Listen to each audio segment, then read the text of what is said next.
7 palavras mudaram minha vida completamente. Preciso que ela sofra esse acidente hoje, sem falta. Essas foram as palavras que ouvi do homem que jurei amar na saúde e na doença, na alegria e na tristeza. Meu nome é Adriana, tenho 36 anos, trabalho como enfermeira no Hospital Regional de Florianópolis e durante 8 anos acreditei que tinha o casamento perfeito. Até aquela quinta-feira de outubro, quando tudo o que eu conhecia sobre minha vida se transformou em mentira.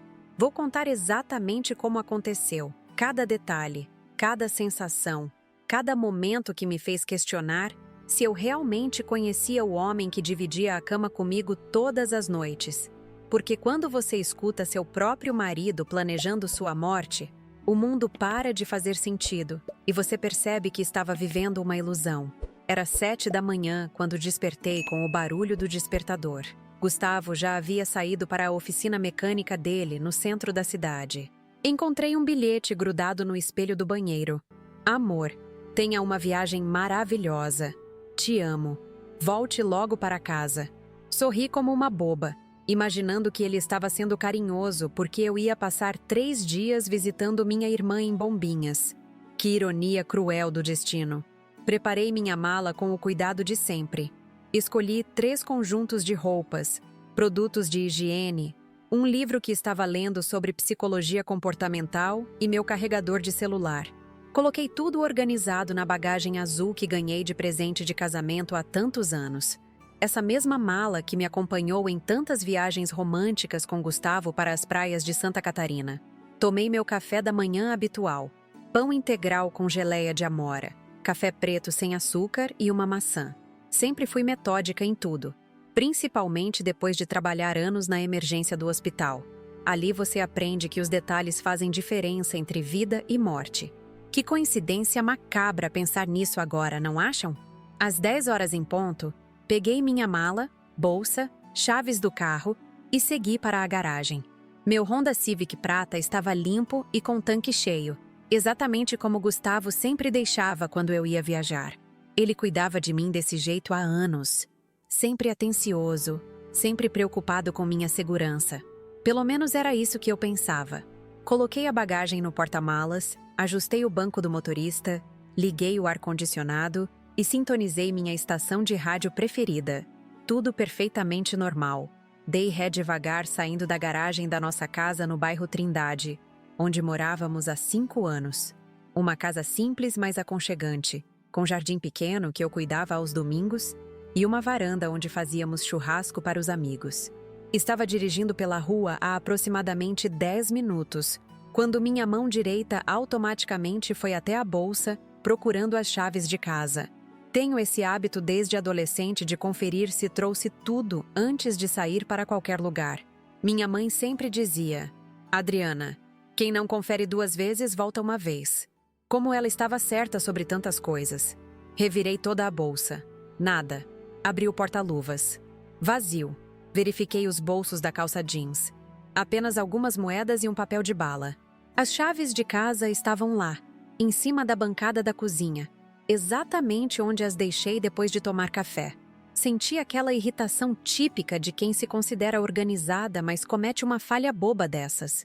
Fiz o retorno na primeira oportunidade e voltei para casa. Não podia viajar e deixar a casa destravada.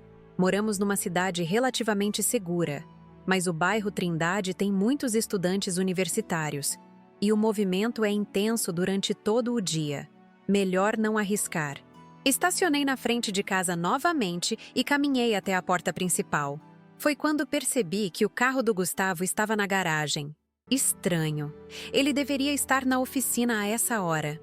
Quinta-feira sempre foi dia de muito movimento no negócio dele.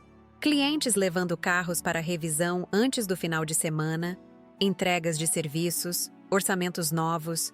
Gustavo raramente voltava para casa antes das 6 da tarde durante a semana. Abri a porta devagar, tentando não fazer barulho. Pensei que talvez ele estivesse passando mal ou tivesse esquecido algo importante. Não queria assustá-lo caso estivesse dormindo. Deixei minha bolsa no aparador da entrada e caminhei em direção aos quartos. A casa estava silenciosa, mas havia uma luz acesa na sala de estar. Então ouvi sua voz vinda da cozinha. Gustavo estava falando ao telefone. O tom era baixo, quase sussurrando, como quem não quer ser escutado. Isso me chamou a atenção porque meu marido sempre teve voz forte e clara. 8 anos morando juntos, você conhece cada hábito, cada entonação, cada trejeito da pessoa. Aproximei-me devagar da cozinha, pisando nas pontas dos pés. O corredor que liga a sala à cozinha tem um pequeno desvio que permite escutar conversas sem ser vista. Muitas vezes, quando chegava cansada do hospital, ficava ali alguns segundos apenas observando Gustavo cozinhar ou mexer no celular, apreciando aquele momento de paz doméstica. Foi quando escutei as palavras que gelaram meu sangue. Preciso que ela sofra esse acidente hoje sem falta. Meu coração parou. Literalmente parou por alguns segundos antes de voltar a bater numa velocidade assustadora. Senti minha visão ficar embaçada e precisei me apoiar na parede para não cair. As pernas ficaram bambas e uma sensação de náusea tomou conta do meu estômago. Ela era eu. Tinha certeza absoluta. Não havia nenhuma outra mulher na vida do Gustavo que pudesse estar sofrendo algum acidente planejado. Éramos casados há 8 anos. Namoramos 3 antes disso. E sempre tivemos relacionamento sólido e transparente.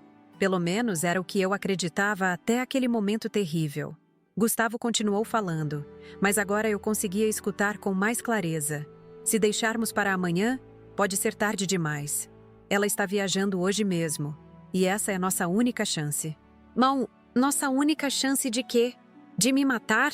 A mente começou a trabalhar em velocidade frenética, tentando entender o que estava acontecendo. Por que meu marido queria me ver morta? O que eu havia feito de tão grave para merecer isso? Será que descobriu alguma coisa que eu desconhecia sobre mim mesma?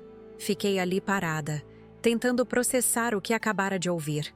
8 anos de casamento. 8 anos dividindo sonhos, planos, intimidade, contas bancárias, decisões sobre o futuro. 8 anos acreditando que éramos uma equipe, que nos amávamos incondicionalmente, que enfrentaríamos qualquer dificuldade juntos. Lembrei-me da nossa lua de mel em Porto Seguro. Gustavo segurou minha mão na praia e disse: Adriana, você é minha parceira para toda a vida. Vou te proteger sempre. Não importa o que aconteça. Como essas palavras soavam falsas agora, ecoando na minha mente como uma piada cruel do universo. Pensei em todas as vezes que ele demonstrou carinho, cuidado, preocupação comigo. Quando fiquei doente com pneumonia há 2 anos, Gustavo dormiu numa cadeira ao meu lado no hospital durante 4 noites. Levava flores sem ocasião especial. Lembrava do meu aniversário, do dia que nos conhecemos, dos pequenos detalhes que faziam nossa relação especial. Será que tudo isso era mentira? Será que ele estava representando há anos, esperando o momento certo para se livrar de mim? Mas por quê? Não tínhamos problemas financeiros graves. Nosso relacionamento físico continuava satisfatório. Conversávamos sobre tudo. Compartilhávamos opiniões. Fazíamos planos juntos para reformar a casa e talvez ter filhos daqui a alguns anos. Tentei me lembrar de sinais que poderiam ter passado despercebidos. Alguma mudança de comportamento, olhares estranhos, conversas telefônicas suspeitas, chegadas tardias em casa, mas não conseguia identificar nada fora do comum. Gustavo continuava sendo o mesmo homem carinhoso e presente que conhecia há 11 anos numa festa de aniversário de amigos em comum. A voz dele continuava na cozinha, agora falando sobre horários e localização. Tem que ser na estrada, entre Florianópolis e Bombinhas. Ela sempre pega a mesma rota, sempre para no mesmo posto de gasolina para tomar café. Conhece bem os hábitos dela. Meu corpo inteiro começou a tremer. Ele estava mesmo planejando minha morte nos mínimos detalhes. Conhecia minha rotina de viagem porque sempre contei tudo para ele. Sempre fui transparente sobre meus horários, percursos, paradas. Achava que estava sendo uma esposa cuidadosa, mantendo o marido informado sobre meus passos por questões de segurança. Que ironia terrível perceber que toda a minha honestidade estava sendo usada contra mim. Cada informação que compartilhei inocentemente estava servindo para facilitar seu plano macabro. O posto onde sempre parava para tomar café e usar o banheiro. O horário que costumava sair de casa. A velocidade que mantinha na estrada. Tudo isso estava sendo usado para calcular minha morte. Comecei a pensar rapidamente em possíveis motivos. Dinheiro? Tínhamos uma conta conjunta com algumas economias, mas nada extraordinário. Seguro de vida? Fizemos um há 3 anos, mas o valor não justificaria um homicídio. Outro relacionamento? Gustavo não demonstrava sinais de estar envolvido com outra pessoa. Foi quando me lembrei de algo que vinha me incomodando há algumas semanas. Papéis estranhos na mesa de trabalho do Gustavo. Conversas telefônicas que ele interrompia quando eu chegava perto. Saídas para resolver problemas na oficina, em horários incomuns. E, principalmente, as perguntas sutis sobre meu trabalho no hospital e as pessoas com quem eu conversava. Trabalho como enfermeira no setor administrativo há 2 anos, depois de pedir transferência da emergência. Lido diariamente com documentos, relatórios médicos, contratos com fornecedores e prestadores de serviço. Recentemente, comecei a notar algumas irregularidades nos pagamentos para uma empresa terceirizada de limpeza hospitalar. Valores muito altos para serviços básicos. Notas fiscais com dados estranhos. Pagamentos para pessoas físicas que não constavam no quadro de funcionários. Comecei a anotar essas discrepâncias num caderno que guardava na gaveta da minha mesa no trabalho. Pretendia conversar com a chefia sobre isso, mas queria ter certeza antes de fazer qualquer acusação. Será que isso tinha relação com o que estava acontecendo? Será que Gustavo estava envolvido de alguma forma com essas irregularidades? Mas como? Ele trabalhava com mecânica automotiva. Não tinha nenhuma ligação aparente com o setor hospitalar. A conversa telefônica continuava, e agora eu conseguia escutar melhor, porque Gustavo havia se aproximado da porta da cozinha. Minha mãe não pode saber que estamos fazendo isso. Se ela descobrir, tudo vai por água abaixo. Dona Marlene? A sogra estava envolvida nisso? Uma senhora de 68 anos, aposentada, que morava sozinha num apartamento no centro e visitava nossa casa apenas aos domingos para almoçar? Sempre tivemos relacionamento cordial, embora ela não fosse exatamente calorosa comigo. Marlene tolera minha presença na vida do filho, mas sempre deixou claro que preferia que Gustavo tivesse se casado com alguém de família conhecida, como ela costumava dizer. Mas dali a querer me ver morta? Isso parecia exagero até para os padrões da sogra mais possessiva. Marlene reclamava da minha profissão. Dizia que enfermeira não era trabalho para esposa de homem trabalhador. Criticava minhas roupas, meu corte de cabelo, minha forma de cozinhar. Mas homicídio? Parecia desproporcional demais. Gustavo disse mais algumas frases que não conseguia entender completamente. Depois finalizou a ligação. Ouvi o barulho dos passos dele se aproximando da sala. Meu coração disparou novamente. Não podia ser encontrada ali. Não sabia como reagir, o que falar, como confrontá-lo sobre o que tinha escutado. Corri em silêncio até a porta da frente.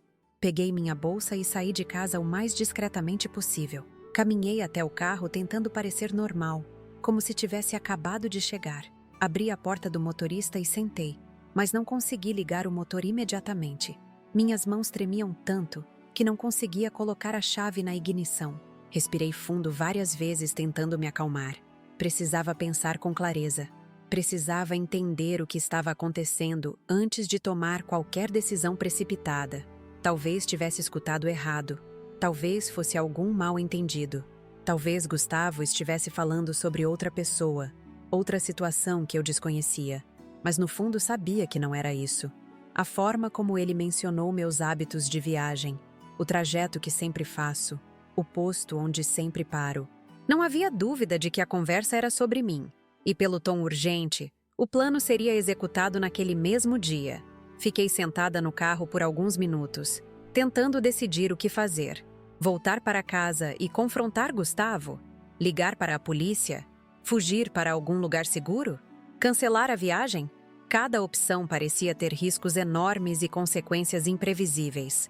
Foi quando percebi que precisava descobrir mais detalhes antes de agir. Se realmente havia um plano para me matar, precisava entender quem mais estava envolvido, qual era o motivo real e como poderia me proteger. Não podia simplesmente fugir sem entender o que estava acontecendo, porque isso significaria viver com medo pelo resto da vida. Decidi fingir que não havia escutado nada e observar o comportamento de Gustavo. Se ele realmente estava planejando minha morte, talvez cometesse algum deslize que me desse mais informações. Talvez eu conseguisse descobrir quem mais estava envolvido e por que queriam me eliminar. Respirei fundo mais uma vez, liguei o motor e dirigi até a esquina, onde parei numa padaria. Comprei um café e um pão de açúcar, tentando ganhar alguns minutos para organizar meus pensamentos. O sabor estava estranho, provavelmente porque minha boca estava seca de nervosismo e medo. Voltei para casa fingindo naturalidade. Bati palma na entrada como sempre fazia para avisar que havia chegado. Gustavo apareceu na sala com um sorriso que agora me parecia falso e calculado. "Esqueceu alguma coisa, amor?" perguntou, beijando minha testa com a mesma ternura de sempre. "As chaves de casa", respondi, tentando manter a voz normal. "Você sabe como sou esquecida às vezes." Ele riu daquele jeito carinhoso que me fazia apaixonar há tantos anos. Mas agora aquele riso soava sinistro, como se ele estivesse rindo da minha ingenuidade em não perceber o que ele estava planejando. "Ainda bem que você voltou", disse Gustavo, passando a mão no meu rosto. "Senão ia ficar preocupado com a casa aberta o dia todo." Preocupado? Ele que estava planejando minha morte nas próximas horas? A hipocrisia da situação era tão absurda que precisei me controlar para não gritar ali mesmo. Como ele conseguia manter essa fachada de marido carinhoso sabendo o que pretendia fazer comigo? Peguei as chaves na bancada da cozinha, exatamente onde as havia deixado. O local onde minutos antes Gustavo estava planejando meu assassinato. Olhei ao redor procurando algum indício, algum papel, alguma anotação que confirmasse o que tinha escutado. Mas tudo parecia normal. Louças lavadas no escorredor, pano de prato dobrado, mesa limpa. "Tem certeza de que está tudo bem para viajar?" perguntou Gustavo, me abraçando por trás enquanto eu guardava as chaves na bolsa. Senti meu corpo enrijecer involuntariamente. Estar nos braços do homem que acabara de planejar minha morte era uma sensação surreal e aterrorizante. Mas precisei disfarçar. Precisei continuar representando o papel de esposa amorosa e despreocupada. "Claro que sim", respondi, virando para encará-lo. "Por que não estaria?" Gustavo me olhou nos olhos por alguns segundos, como se estivesse estudando minha reação. Será que percebeu alguma coisa? Será que minha expressão me entregou? Tentei manter o olhar firme e tranquilo, mas por dentro estava em pânico total. "Nada não, amor. Só quero que tenha uma viagem tranquila e volte logo para casa." Para casa. Para o homem que queria me ver morta. A ironia da situação estava me deixando nauseada, mas precisei sorrir e acenar positivamente. Beijei seus lábios como fazia há anos, mas agora me sentia como se estivesse beijando um estranho perigoso. Saí de casa pela segunda vez naquele dia, mas agora carregando um peso terrível no peito. Não era mais a mesma mulher que havia acordado feliz algumas horas antes, planejando um final de semana relaxante com a irmã. Agora era alguém que descobriu estar casada com um potencial assassino. Dirigi devagar pelas ruas do bairro, observando cada movimento pelo retrovisor. Gustavo estava na janela de casa, acenando com aquele sorriso que conhecia tão bem. Um sorriso que agora me parecia a máscara perfeita de um psicopata. Mas eu ainda não sabia que essa seria apenas a primeira de muitas descobertas chocantes que me esperavam. Porque às vezes, quando você pensa que conhece toda a verdade sobre uma situação, o universo decide mostrar que você ainda não viu nada. Agora me fala aqui nos comentários. Vocês acreditam que alguém pode fingir amor por tanto tempo? E vocês? De onde estão assistindo esse vídeo? Se você ainda não se inscreveu no canal Vingança do Dia, clica no sininho agora, porque essa história está só começando e vocês não vão querer perder o que vem pela frente. E deixa o like para fortalecer o canal. Peguei a estrada com uma sensação completamente diferente de todas as outras vezes que fiz esse trajeto até Bombinhas. Minha mente estava funcionando em duas velocidades. Uma parte tentava processar o que havia escutado, enquanto a outra lutava para manter a concentração no trânsito. Cada carro que aparecia pelo retrovisor me fazia questionar se eram os executores do plano macabro do meu marido. Parei no primeiro posto que encontrei. Não o de costume, onde sempre tomava café. Precisava de um lugar para pensar, para tentar entender o que diabos estava acontecendo com minha vida. Estacionei longe das bombas de combustível e desliguei o motor. Minhas mãos ainda tremiam quando peguei o celular para ligar para minha irmã Carla. Adriana, já saiu de casa? Estou ansiosa para te ver. A voz alegre dela do outro lado da linha me fez desabar em lágrimas.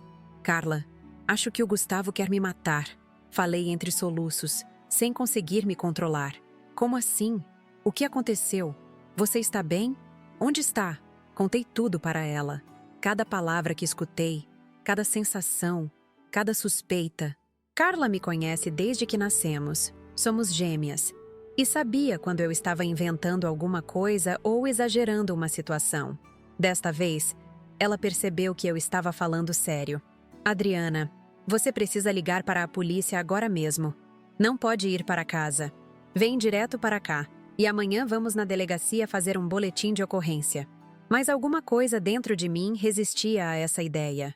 8 anos de relacionamento não podiam ser jogados fora baseados numa conversa que talvez eu tivesse interpretado errado. E se fosse um mal-entendido? E se Gustavo estivesse falando sobre outra pessoa? E se eu estivesse destruindo meu casamento por paranoia? Carla, preciso ter certeza antes de tomar uma decisão drástica dessas.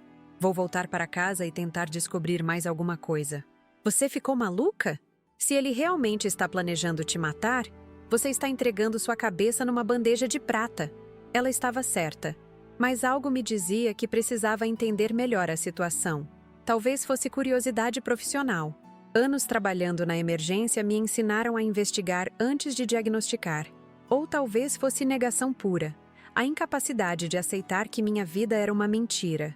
Desliguei o telefone prometendo ligar de hora em hora para ela saber que estava viva. Voltei para Florianópolis dirigindo devagar, observando cada movimento suspeito. 2 motos me seguiram por alguns quilômetros, mas desviaram antes da entrada da cidade. Um carro escuro ficou atrás de mim por muito tempo, mas acabou pegando outra direção. Cheguei em casa no final da tarde. O carro do Gustavo não estava na garagem, o que me tranquilizou parcialmente. Entrei pela porta dos fundos usando a chave que sempre deixávamos escondida embaixo do vaso de plantas. A casa estava vazia e silenciosa. Fui direto ao escritório dele, um pequeno cômodo onde Gustavo guardava os papéis da oficina e ficava mexendo no computador. Nunca havia violado a privacidade dele antes, mas as circunstâncias exigiam medidas extremas. Se ele estava planejando minha morte, eu tinha direito de saber por quê. Abri as gavetas da mesa cuidadosamente, tentando memorizar a posição exata de cada objeto para deixar tudo no lugar. Encontrei documentos da oficina, contas para pagar, recibos de peças automotivas, tudo absolutamente normal, nada que justificasse um homicídio. Foi quando encontrei uma pasta escondida atrás dos outros papéis. Dentro havia documentos que não faziam sentido algum. Contratos de uma empresa chamada Limpeza Total Hospitalar. Exatamente a mesma empresa que eu vinha investigando no hospital. Recibos de pagamentos enormes para serviços que eu sabia que não eram prestados adequadamente. E o mais chocante, a assinatura de Gustavo como sócio minoritário da empresa. Meu marido estava envolvido no esquema de superfaturamento que eu descobri no hospital. Agora, tudo começava a fazer sentido. Ele queria me eliminar, porque eu estava investigando irregularidades que poderiam expor o negócio ilegal dele. Mas como ele sabia que eu estava investigando, nunca comentei nada em casa sobre essas suspeitas. Continuei vasculhando e encontrei algo ainda mais perturbador. Anotações manuscritas com meu horário de trabalho, minha rotina diária, lugares que frequento. Gustavo estava me vigiando há semanas, talvez meses. Anotou que eu chegava no hospital sempre às 7 da manhã, que almoçava no refeitório todos os dias ao meio-dia, que ficava até mais tarde nas quartas-feiras para fechar relatórios mensais. Uma das anotações dizia: Adriana tem acesso aos arquivos financeiros do hospital. Risco alto de descobrir as operações. Necessário agir rápido. Outra: ela está fazendo perguntas sobre a empresa de limpeza. Situação crítica. Senti náusea ao ler aqueles papéis. O homem que dormia ao meu lado todas as noites estava me estudando como um predador estuda sua presa. Cada conversa inocente sobre meu trabalho era, na verdade, uma sessão de espionagem. Cada pergunta carinhosa sobre meu dia era uma tentativa de descobrir o quanto eu sabia sobre os crimes dele. Mas havia algo ainda mais perturbador naqueles documentos. Uma carta manuscrita que dizia: Gustavo, você sabe o que precisa ser feito.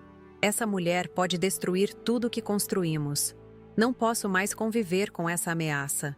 A letra era de uma mulher mais velha. Reconheci imediatamente. Era da minha sogra, Marlene. A velha estava por trás de tudo. Ela não apenas sabia do esquema criminoso, como estava pressionando o próprio filho para me matar.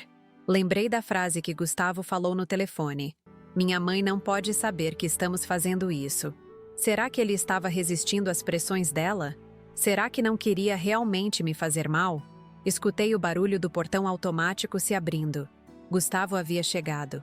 Rapidamente coloquei todos os papéis de volta na pasta e fechei as gavetas. Corri para o quarto e fingi que estava arrumando as roupas da mala, como se tivesse acabado de chegar da viagem cancelada. Amor, você voltou. Gustavo apareceu na porta do quarto com aquele sorriso que agora eu sabia ser falso. A Carla ligou dizendo que não estava se sentindo bem. Achei melhor não ir. Menti, observando cada reação dele. Percebi uma mistura de alívio e preocupação no rosto dele. Alívio porque eu não havia viajado. Preocupação porque isso desarticulava algum plano que ele tinha. Ou talvez fosse o contrário. Preocupação porque eu estava viva e alívio porque não precisaria executar algo que não queria fazer. Que pena. Você estava tão animada para ver sua irmã. Mas é melhor mesmo não viajar quando não estamos nos sentindo bem. Fiquei observando cada palavra, cada gesto, cada expressão. Gustavo parecia genuinamente preocupado comigo, mas eu não conseguia mais distinguir entre carinho real e manipulação psicológica. 8 anos de relacionamento haviam sido contaminados por aquela descoberta terrível. Durante o jantar, tentei provocá-lo sutilmente para descobrir mais informações. Comentei sobre meu trabalho no hospital, sobre as empresas terceirizadas, sobre irregularidades que às vezes aparecem em instituições grandes. Gustavo escutava tudo atentamente, mas sem demonstrar nervosismo aparente. Você acha que existe muita corrupção nos hospitais públicos? Perguntei, observando sua reação. Imagino que sim, como em qualquer lugar onde circula muito dinheiro público. Por que essa pergunta? Nada específico, só curiosidade profissional mesmo. Ele mudou de assunto rapidamente, mas notei que suas mãos estavam ligeiramente trêmulas ao cortar a carne. Gustavo estava nervoso, mas tentando disfarçar. Isso confirmava que ele sabia exatamente sobre o que eu estava falando. Fomos dormir como um casal normal. Ele me beijou, me abraçou, disse que me amava como fazia todas as noites.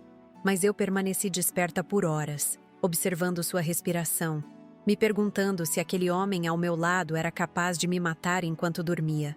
Cada movimento dele na cama me fazia sobressaltar. Levantei de madrugada e fui até a cozinha tomar água. Foi quando escutei novamente a voz de Gustavo falando ao telefone, desta vez vinda do quintal. Aproximei-me da janela e consegui vê-lo caminhando de um lado para o outro, claramente agitado. Não posso fazer isso com ela, mãe.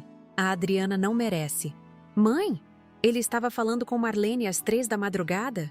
E pelo que escutei, ela estava pressionando ele a fazer algo contra mim. Ela já suspeita de alguma coisa. Hoje fez várias perguntas sobre corrupção no hospital. Meu sangue gelou. Gustavo havia percebido minha investigação. Agora eles sabiam que eu estava desconfiada. Isso tornava a situação ainda mais perigosa. Tem que ser amanhã, então. Não podemos mais esperar. Amanhã? O que aconteceria amanhã? Senti pânico tomando conta de mim novamente. Precisava agir rápido, mas não sabia como nem para onde correr. Voltei para a cama fingindo naturalidade, mas minha mente estava trabalhando freneticamente. Precisava de um plano. Precisava de proteção. Precisava de evidências concretas para levar à polícia. Mas, principalmente, precisava entender por que Gustavo parecia relutante em me fazer mal. Na conversa telefônica, ele disse: "Não posso fazer isso com ela." E "ela não merece." Isso indicava que talvez houvesse algum sentimento real por mim, ou pelo menos alguma resistência moral em me matar. Mas a pressão da sogra parecia estar vencendo suas hesitações. Comecei a recordar comportamentos estranhos da Marlene nas últimas semanas. Ela havia aparecido em casa várias vezes sem avisar, sempre quando Gustavo não estava. Fazia perguntas sobre meu trabalho, sobre meus horários, sobre minhas responsabilidades no hospital. Na época, achei que era interesse tardio pela minha profissão, mas agora percebia que era espionagem pura. Uma vez, ela perguntou especificamente sobre meu acesso aos arquivos financeiros do hospital. Outra vez quis saber se eu conversava com auditores ou fiscais. Marlene estava mapeando minha capacidade de descobrir e expor o esquema criminoso da família. E pensar que eu sempre a tratei com carinho e respeito, mesmo quando ela demonstrava frieza comigo. Levava presente no Dia das Mães, lembrava do aniversário dela, incluía nos nossos programas familiares. Enquanto isso, a velha estava planejando minha morte como se eu fosse apenas um obstáculo inconveniente. Mais tarde descobri que Marlene não era apenas sócia na empresa de limpeza. Ela era a idealizadora de todo o esquema. Usava os conhecimentos que adquiriu durante décadas trabalhando na administração pública para identificar brechas nos contratos hospitalares. Gustavo entrou no negócio porque precisava de um sócio mais jovem para dar credibilidade à empresa. Mas eu ainda não sabia disso naquele momento. Só sabia que estava encurralada entre um marido relutante em me matar e uma sogra determinada a me eliminar. E que tinha menos de 24 horas para descobrir uma forma de sobreviver a essa situação impossível. No dia seguinte, sexta-feira, acordei determinada a reunir evidências suficientes para levar à polícia. Não podia mais viver nessa incerteza, nesse medo constante. Precisava de proteção legal e ajuda profissional para me livrar dessa armadilha. Gustavo saiu cedo para a oficina, como sempre. Mas desta vez percebi que ele estava diferente. Nervoso, distraído, evitando contato visual comigo. Beijou minha testa rapidamente e saiu sem a conversa matinal de costume. Claramente estava se preparando psicologicamente para algo que não queria fazer. Esperei 1 hora para ter certeza de que ele não voltaria. Então liguei para o hospital e pedi dispensa médica, alegando mal-estar. Precisava daquele dia inteiro para investigar e me preparar para o que poderia acontecer à noite. Voltei ao escritório de Gustavo e desta vez fotografei todos os documentos comprometedores com meu celular. Contratos fraudulentos, recibos superfaturados, anotações sobre minha rotina, tudo que pudesse servir como prova. Enviei todas as fotos por e-mail para Carla, com instruções para procurar a polícia caso algo me acontecesse. Em seguida, liguei para uma amiga advogada e marquei um encontro urgente. Não contei detalhes por telefone, mas disse que precisava de orientação legal sobre uma situação grave envolvendo meu casamento. Ela concordou em me receber naquela tarde mesmo. Enquanto isso, comecei a observar movimentos estranhos ao redor de casa. Um carro escuro passou várias vezes pela rua. 2 homens ficaram parados na esquina por mais tempo que o normal. Será que Marlene havia contratado outras pessoas para executar o plano? Será que não confiava totalmente no próprio filho para fazer o serviço? Por volta do meio-dia, Gustavo ligou perguntando como eu estava passando. Disse que tinha saído mais cedo da oficina porque estava preocupado comigo. Sua voz soava estranha, como se estivesse ensaiando um diálogo. Estou bem, amor. Só precisava descansar um pouco. Que tal jantarmos fora hoje? Aquele restaurante que você gosta na beira-mar. Restaurante público. Lugar com movimento. Isso me tranquilizou parcialmente. Se ele quisesse realmente me fazer mal, não escolheria um local assim. A menos que fosse para estabelecer um álibi, provando que estávamos juntos e aparentemente felizes antes de alguma tragédia acontecer mais tarde. Claro, seria ótimo. Então passo aí às 7 para te buscar. Desliguei o telefone com uma sensação estranha.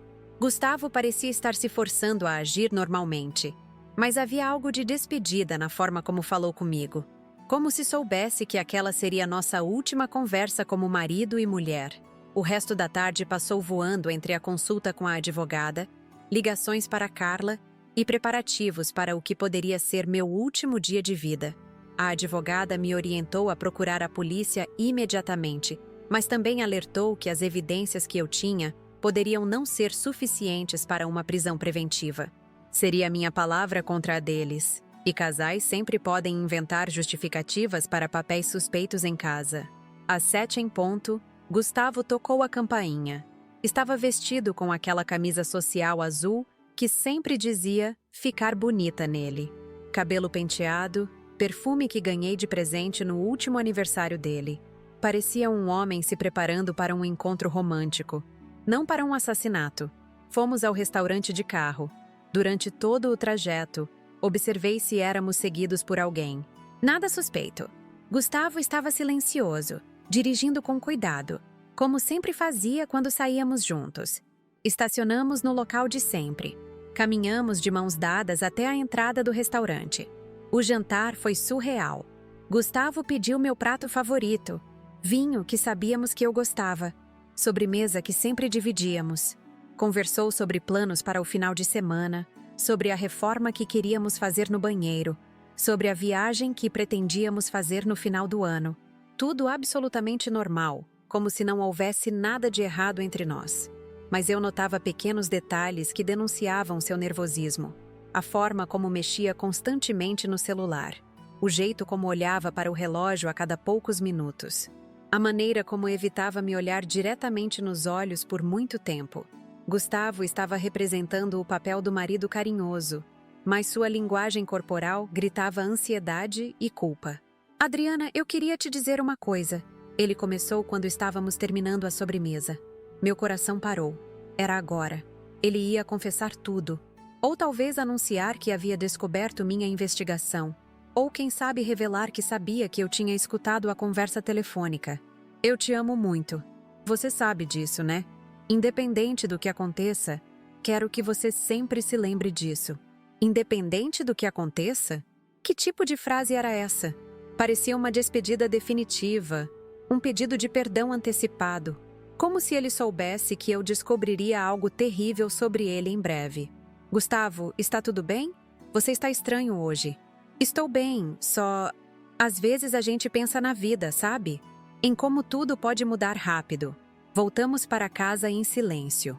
Eu observando cada movimento dele, cada olhada no retrovisor, cada desvio de rota. Gustavo parecia estar ganhando tempo, como se não quisesse chegar em casa. Ou talvez estivesse esperando algum sinal, alguma ligação, alguma confirmação para executar o plano.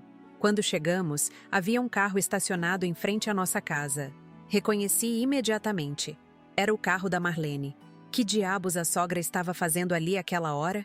E por que Gustavo não pareceu surpreso ao vê-la? Sua mãe está aqui, comentei, tentando soar casual.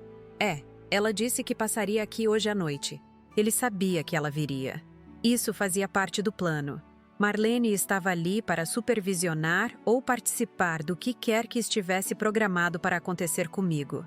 Senti o pânico voltando com força total. Entramos em casa e encontramos Marlene sentada na sala, bebendo café e assistindo televisão como se fosse dona do lugar. Ela me cumprimentou com aquele sorriso falso de sempre, mas seus olhos estavam diferentes, frios, calculistas, como se estivesse me avaliando pela última vez. Adriana, querida, como foi o jantar? Foi ótimo, dona Marlene. Obrigada por perguntar. Gustavo, preciso conversar com você na cozinha. É sobre aquele assunto que discutimos. Eles saíram da sala me deixando sozinha. Através da parede, conseguia escutar murmúrios, mas não as palavras exatas.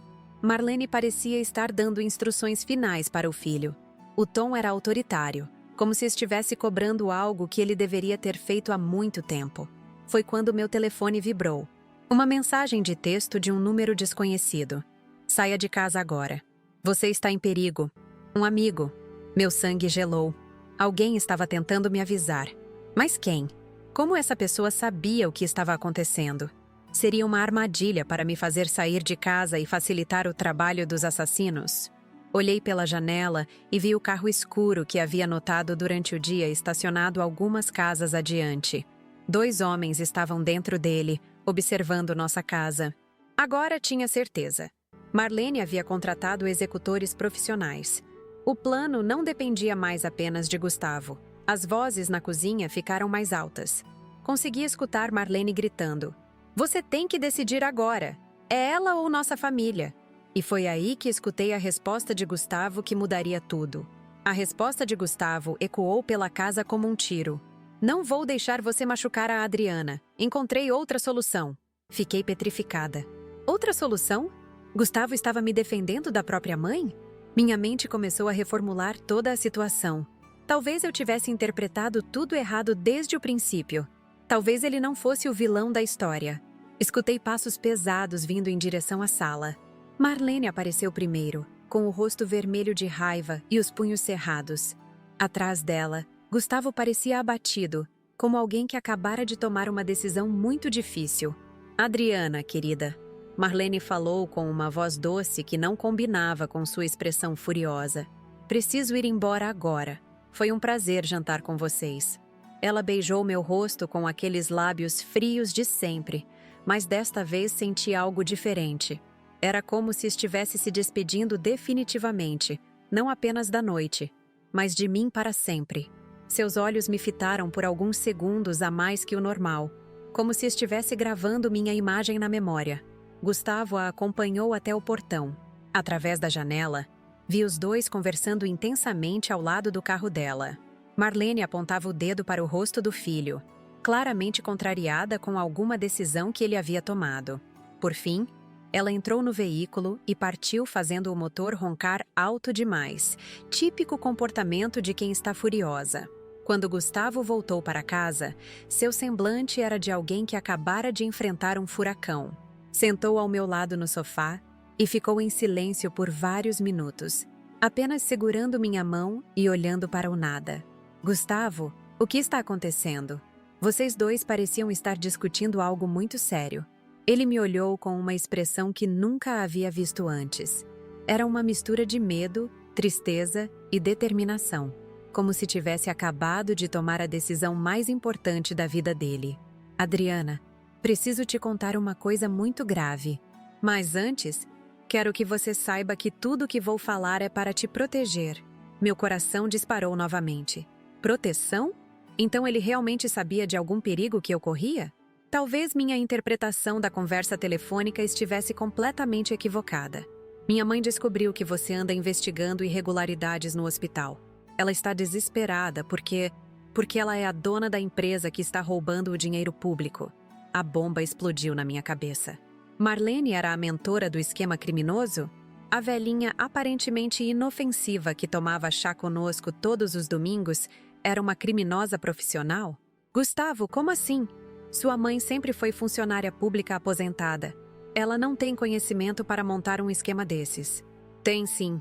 Durante 40 anos, ela trabalhou no setor de compras da Secretaria de Saúde. Conhece cada brecha, cada forma de burlar os contratos públicos.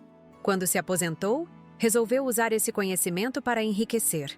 Gustavo continuou revelando detalhes que me deixaram ainda mais chocada. Marlene havia montado várias empresas fantasmas ao longo dos últimos 5 anos. A limpeza total hospitalar era apenas uma delas.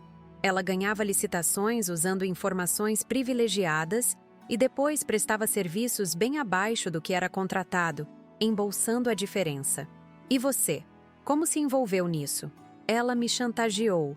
Disse que se eu não entrasse como sócio minoritário, ela contaria para todo mundo que meu pai não morreu de infarto, mas sim de overdose de cocaína. Você sabe como isso destruiria a memória dele e nossa família. Agora eu entendi a relutância de Gustavo. Ele não era um criminoso por vocação, mas sim uma vítima da manipulação psicológica da própria mãe. Marlene usava segredos familiares para controlar o filho e forçá-lo a participar de suas atividades ilegais. Mas por que ela quer me matar? Eu nem desconfiava que você estava envolvido. Porque você é muito inteligente e observadora. Ela teve acesso aos seus relatórios de trabalho através de contatos que ainda tem na administração do hospital. Viu que você começou a questionar os valores pagos para a empresa dela. E pior, descobriu que você estava anotando irregularidades num caderno. Meu caderno? Como Marlene sabia sobre minhas anotações particulares? A única forma seria se ela tivesse acesso direto ao meu local de trabalho ou se alguém estivesse me espionando lá dentro. Gustavo, alguém está me vigiando no hospital? A funcionária da limpeza que trabalha no seu andar. A Conceição. Ela é informante da minha mãe há anos. Conceição, a mulher simpática de 50 e poucos anos que sempre me cumprimentava alegremente e às vezes puxava conversas sobre meu trabalho. Quantas vezes ela perguntou sobre meus relatórios, sobre os documentos que eu analisava, sobre minhas suspeitas em relação às empresas terceirizadas. E eu, ingenuamente, respondia tudo achando que era apenas curiosidade amigável. Ela fotografou seu caderno de anotações semana passada, quando você foi ao banheiro e deixou a gaveta aberta.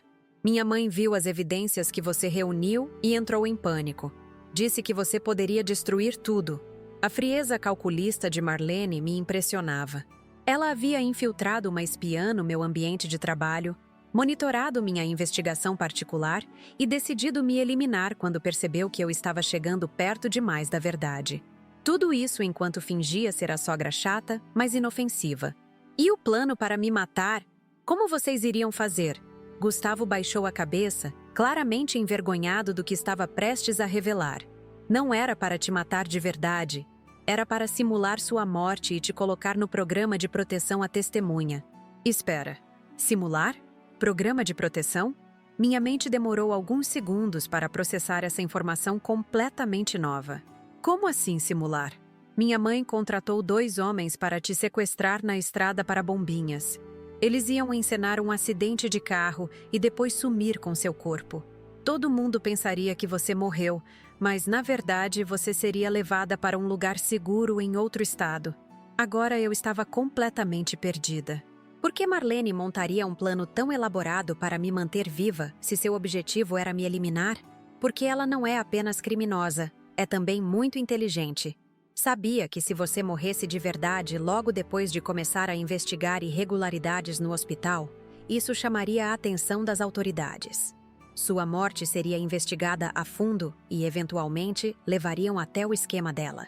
A lógica era perversa, mas fazia sentido. Marlene preferia que eu desaparecesse misteriosamente a que fosse assassinada de forma óbvia. Um acidente sem corpo seria arquivado como morte presumida, sem investigação aprofundada sobre os motivos. Mas você disse que encontrou outra solução. Qual? Gustavo respirou fundo antes de responder, como se estivesse se preparando para revelar o maior segredo de todos. Eu já vinha desconfiando dos planos da minha mãe há semanas. Contratei um detetive particular para investigar as atividades dela sem que ela soubesse. Descobri muito mais coisa do que imaginava. Ele se levantou e foi buscar uma pasta que estava escondida embaixo do colchão do nosso quarto. Dentro havia centenas de documentos, fotografias e gravações que comprovavam não apenas o esquema de Marlene, mas também sua ligação com outros crimes. Adriana, minha mãe não rouba apenas o governo.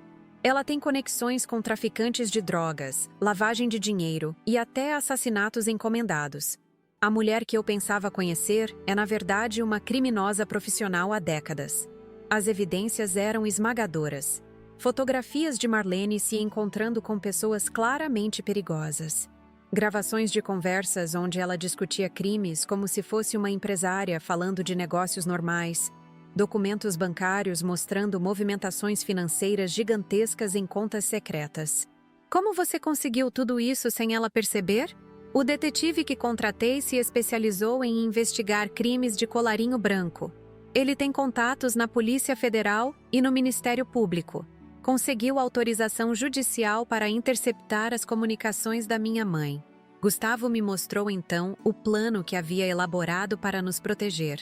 Em vez de deixar os criminosos me sequestrarem conforme Marlene planejava, ele entregaria todas as evidências para a Polícia Federal no dia seguinte. Marlene seria presa junto com toda a quadrilha dela, e nós entraríamos no programa de proteção à testemunha até que ela fosse julgada e condenada. Por isso, você disse no telefone que era preciso que eu sofresse o acidente hoje sem falta, porque amanhã vocês entregariam ela para a polícia. Exato. Eu estava coordenando com os investigadores federais. Eles iam prender minha mãe de madrugada, antes que ela pudesse executar qualquer plano contra você. Senti um alívio imenso, mas também uma culpa terrível. Durante 2 dias inteiros acreditei que meu marido queria me assassinar, quando na verdade ele estava arriscando a própria vida para me salvar. Quantos relacionamentos são destruídos por mal-entendidos como esse? Gustavo, me perdoa por ter duvidado de você. Quando escutei aquela conversa telefônica, pensei o pior. Você não tem nada para se desculpar. Eu deveria ter contado tudo desde o início, mas tinha medo de te colocar em perigo ainda maior. Achei que se você soubesse de menos, estaria mais segura. Abraçamos por vários minutos, tentando processar tudo o que havia acontecido. 2 dias de terror, paranoia e desconfiança finalmente chegavam ao fim. Mas ainda havia uma questão crucial. Marlene continuava solta e furiosa pela recusa do filho em cooperar com seus planos. E agora? Sua mãe sabe que você não vai colaborar. Isso não a torna ainda mais perigosa? Por isso preciso ligar para o delegado federal agora mesmo. O plano era prender ela de madrugada, mas depois da discussão que tivemos, ela pode antecipar alguma atitude drástica. Gustavo pegou o telefone e discou um número que já estava salvo na agenda. A conversa foi rápida e direta. Ele informou que a situação havia se complicado e pediu para anteciparem a operação policial. Eles vão prender ela ainda hoje à noite, informou depois de desligar. Uma equipe já está a caminho da casa dela. Sentamos no sofá esperando notícias, mas minha mente ainda estava processando todas as revelações. Marlene não era apenas a sogra controladora que sempre pensei. Era uma mulher extremamente perigosa, capaz de matar o próprio filho se ele atrapalhasse seus negócios criminosos. Gustavo, você acha que sua mãe realmente mandaria te matar se você a denunciasse? Tenho certeza.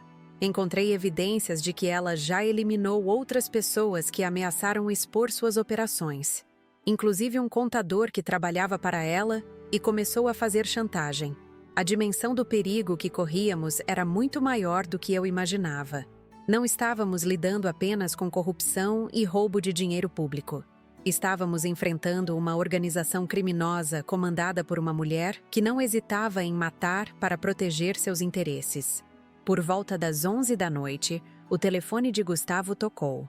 Era o delegado federal informando que a operação havia sido bem-sucedida. Marlene foi presa em flagrante tentando queimar documentos comprometedores em sua casa. Com ela, prenderam também 2 homens armados que estavam esperando ordens para executar alguma missão.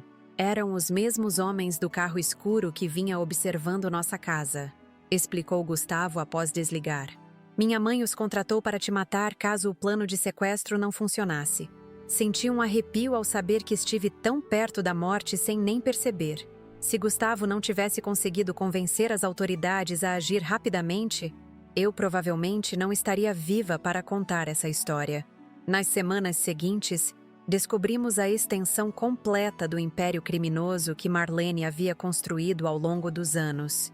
Além do esquema nos hospitais, ela controlava operações de lavagem de dinheiro através de empresas fantasmas, tráfico de influência em órgãos públicos e até mesmo alguns assassinatos encomendados.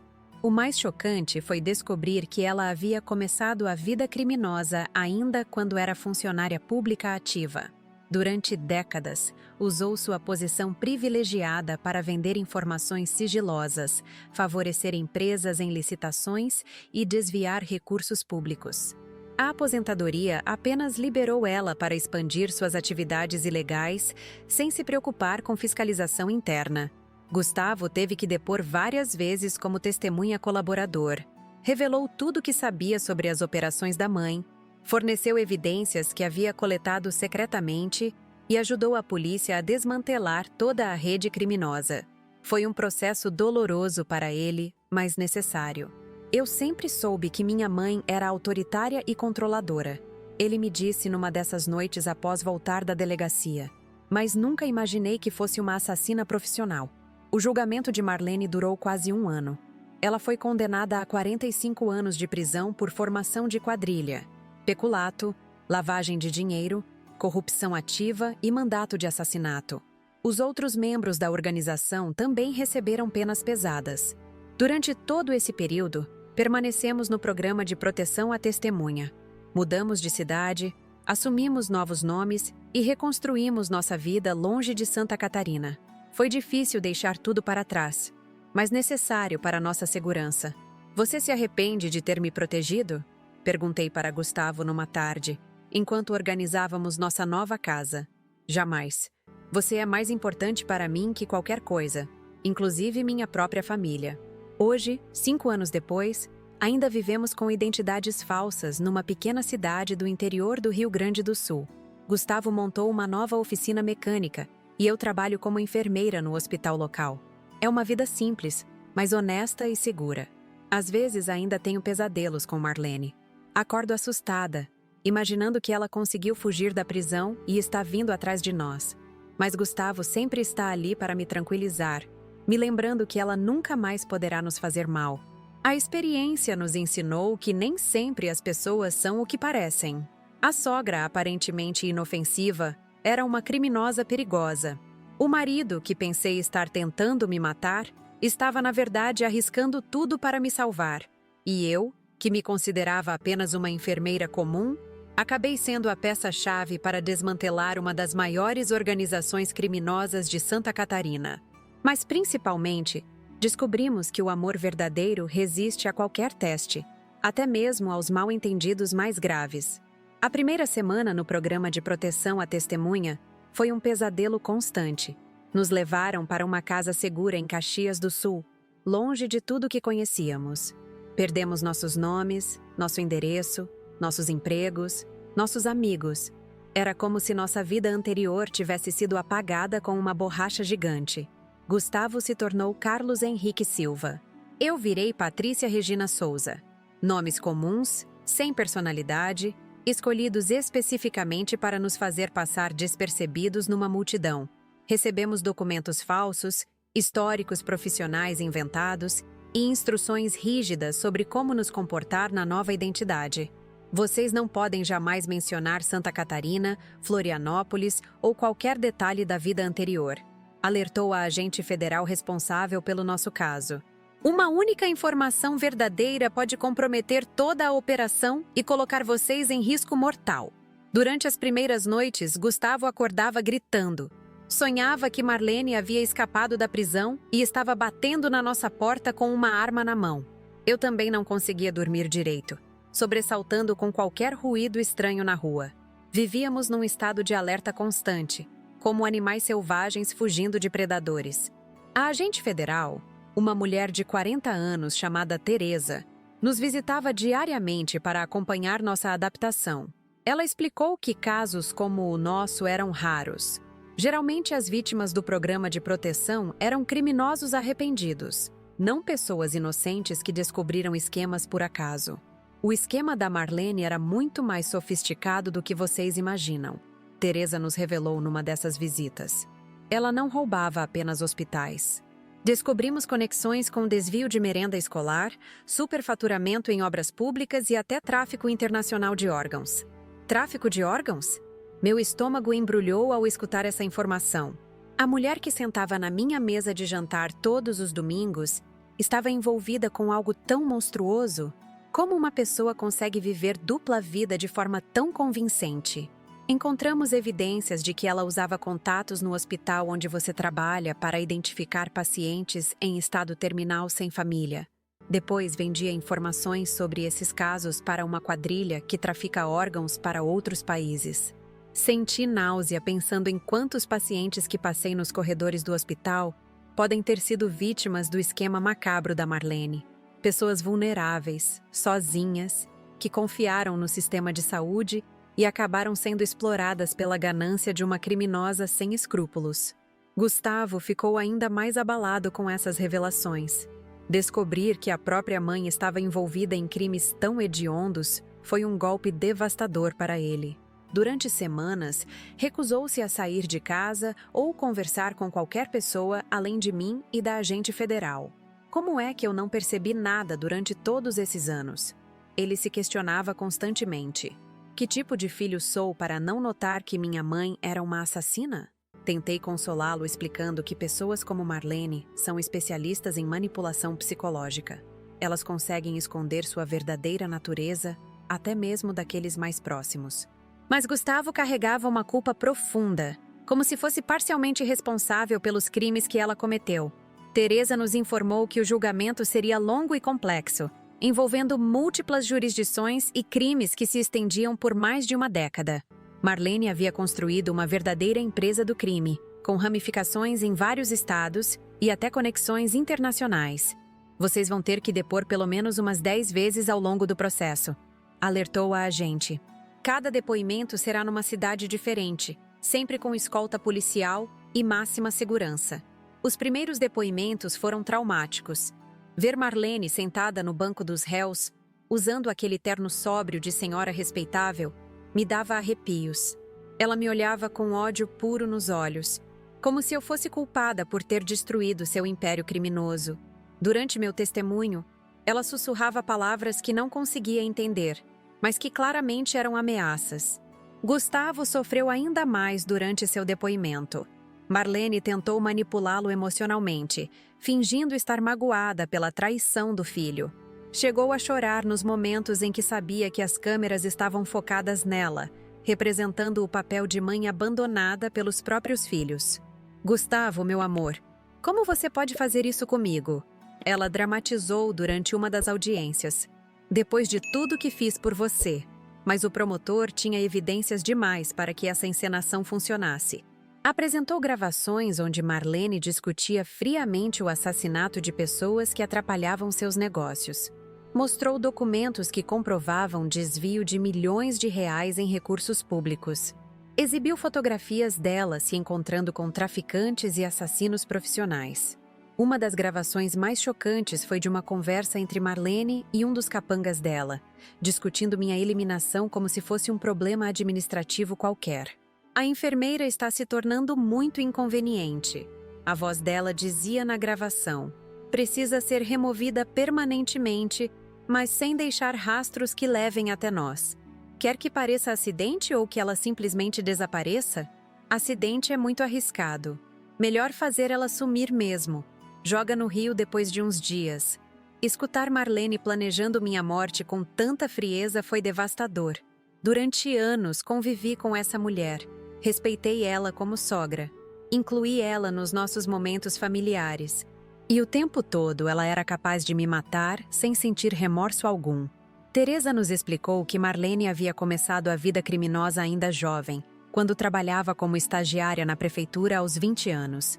Inicialmente eram crimes pequenos: vender informações sobre concursos públicos, facilitar licenças para estabelecimentos comerciais mediante propina.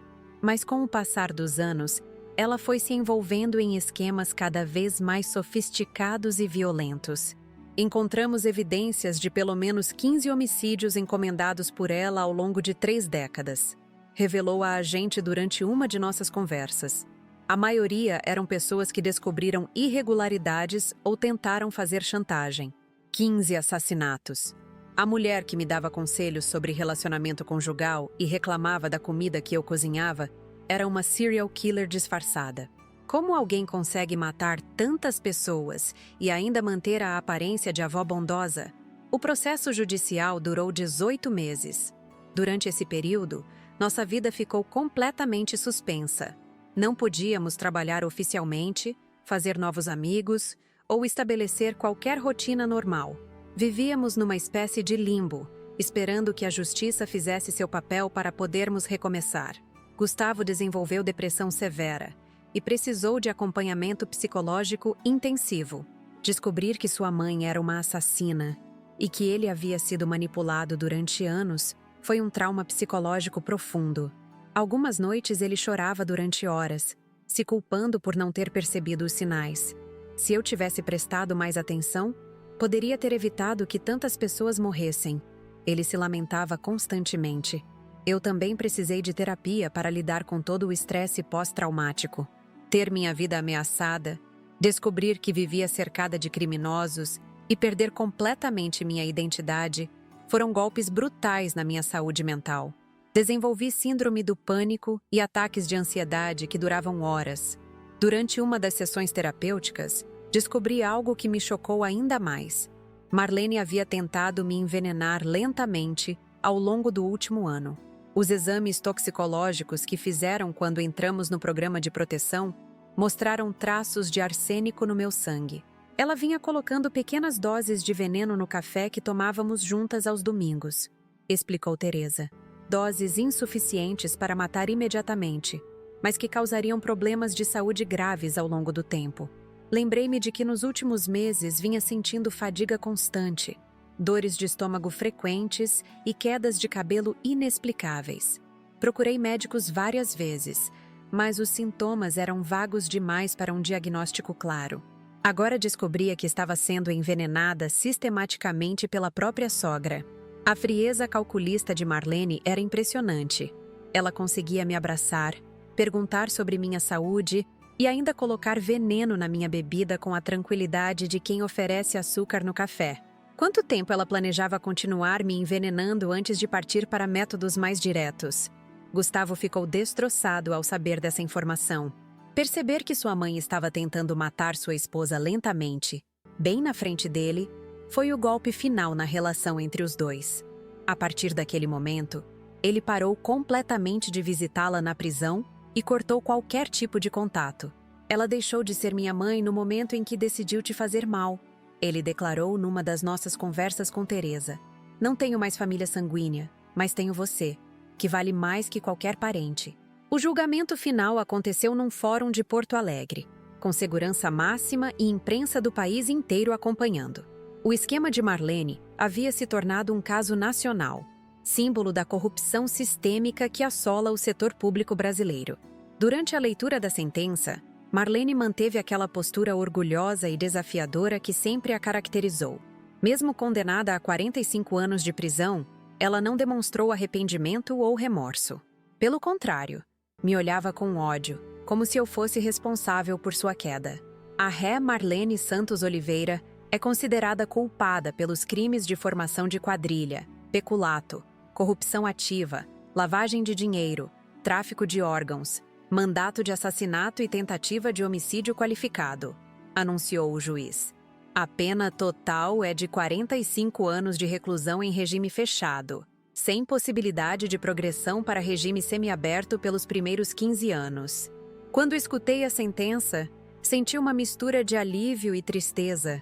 Alívio porque finalmente estava livre da ameaça que Marlene representava. Tristeza porque Gustavo havia perdido a mãe de uma forma tão traumática e definitiva. Saímos do tribunal escoltados pela Polícia Federal, mas desta vez sabendo que nossa vida poderia finalmente recomeçar de verdade. Marlene estava definitivamente presa, e a organização criminosa dela havia sido completamente desmantelada. Teresa nos explicou que poderíamos manter as identidades falsas pelo resto da vida ou solicitar novos documentos com nossos nomes verdadeiros. Decidimos manter os nomes falsos, Carlos e Patrícia. Nossa vida anterior havia sido tão contaminada pela presença de Marlene que preferíamos começar do zero mesmo. Vocês construíram uma nova história juntos. Teresa comentou no nosso último encontro oficial. Às vezes, recomeçar completamente é a melhor forma de superar traumas tão profundos. Nos mudamos definitivamente para Caxias do Sul e começamos a reconstruir nossa vida passo a passo. Gustavo abriu uma pequena oficina mecânica no bairro onde morávamos. Eu consegui trabalho como enfermeira no hospital municipal, usando meu diploma com um novo nome. Foi difícil no início. Tínhamos que inventar constantemente detalhes sobre nosso passado falso quando alguém perguntava sobre nossa família ou origem. Criamos uma história onde éramos de uma cidade pequena do interior do Rio Grande do Sul, órfãos de pais que morreram num acidente de carro. Lentamente, fomos fazendo novos amigos e construindo uma rede social saudável. Conhecemos vizinhos bacanas, colegas de trabalho honestos, pessoas que nunca sabiam que estavam convivendo com testemunhas protegidas de um dos maiores esquemas criminosos do país. A terapia continuou por mais 2 anos, até conseguirmos processar completamente todo o trauma vivido. Gustavo superou a depressão e voltou a ser o homem carinhoso e otimista que eu conhecia há tantos anos.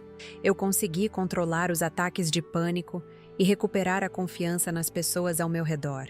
Hoje, 7 anos depois do início dessa história terrível, posso dizer que somos felizes novamente. Tivemos uma filha linda, Sofia, que não sabe nada sobre nosso passado traumático. Para ela, somos apenas Carlos e Patrícia, um casal comum numa cidade comum. Às vezes me pergunto como nossa vida teria sido se eu não tivesse esquecido as chaves naquela quinta-feira fatídica. Talvez nunca tivesse descoberto o esquema de Marlene. Talvez ela tivesse continuado me envenenando até conseguir me matar. Talvez Gustavo nunca tivesse encontrado coragem para denunciar a própria mãe. mas prefiro não pensar nessas possibilidades. O destino quis que eu escutasse aquela conversa telefônica e descobrisse a verdade sobre a família que achava conhecer. Perdemos nossa identidade original, mas ganhamos a chance de construir uma vida baseada na honestidade e no amor verdadeiro. Marlene continua presa e deve ficar pelos próximos 40 anos. Às vezes recebemos informações através de Teresa sobre tentativas dela de entrar em contato conosco ou de enviar ameaças através de advogados. Mas legalmente ela não pode nos prejudicar mais. A experiência me ensinou que a maldade humana pode se esconder atrás das máscaras mais convincentes, mas também me mostrou que o amor verdadeiro resiste aos testes mais extremos. Gustavo escolheu me proteger mesmo sabendo que isso significava perder para sempre a família que conhecia. E eu escolho perdoá-lo completamente por ter demorado para me contar a verdade, porque entendo que ele também era vítima da manipulação psicológica de uma criminosa profissional. Os primeiros 2 anos como Carlos e Patrícia foram uma montanha-russa emocional constante. Cada manhã, ao acordar, demorava alguns segundos para lembrar de qual nome deveria responder. Gustavo passou meses se virando automaticamente quando alguém gritava "Gustavo!" na rua, antes de perceber que aquele não era mais ele. A oficina mecânica que montamos funcionava numa garagem alugada no bairro São Pelegrino, numa rua movimentada onde ninguém prestava muita atenção nos vizinhos. Gustavo teve que reaprender a confiar nos clientes, sempre desconfiado de que alguém pudesse estar investigando nossa vida passada. Nos primeiros meses, ele anotava discretamente as placas dos carros que ficavam muito tempo estacionados em frente ao estabelecimento. Minha adaptação no Hospital Pompeia foi igualmente complicada. Trabalhando novamente com documentos e relatórios médicos, sentia calafrios toda vez que via irregularidades nos contratos de terceirizadas. Meu cérebro automaticamente procurava padrões suspeitos como se ainda estivesse investigando esquemas criminosos. Demorei muito tempo para aceitar que nem toda discrepância financeira era sinal de corrupção. A pior parte era lidar com as perguntas inocentes dos colegas sobre nossa família e origem. Inventamos uma história detalhada onde éramos órfãos de São Borja, que se mudaram para Caxias em busca de melhores oportunidades. Gustavo decorou nomes de ruas inexistentes da cidade inventada, enquanto eu criei memórias falsas sobre uma infância que nunca existiu. Patrícia, você tem cara de quem é de família grande. Não tem irmãos? Perguntou Solange, uma técnica em enfermagem que se tornou próxima no trabalho. Não, sempre fomos só eu e meu marido mesmo. Família pequena, mas unida, respondi, sentindo aquele aperto no peito que sempre vinha quando precisava mentir sobre Carla, minha irmã gêmea. Carla foi uma das perdas mais dolorosas dessa história toda. Teresa explicou que manter contato com familiares poderia comprometer nossa segurança.